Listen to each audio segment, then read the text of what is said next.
MVN allows for the altering of a recording's body dimensions. This is easy to do and can be especially useful if the incorrect body dimensions were set during a recording session, or if you wish to make retargeting the data easier further down your pipeline. To change your body dimensions, first make sure that the actor is selected in the Navigator panel here. Now, looking down to the Hardware Setup panel, select the Body Dimensions tab. Here we can input our new desired proportions, just like you would setting up a new live session.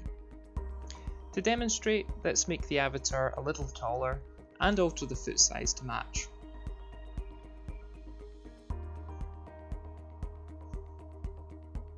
The avatar segments will change straight away, however the movement is not altered until after an HD or standard reprocessing. To do this, just open up the reprocess window, leave all the settings as they are, and click Start and Close. Now, after the file is fully reprocessed, we will see our final result.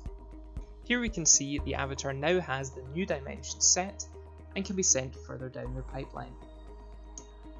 And that's been how to change body dimensions in MVN. Thanks for watching.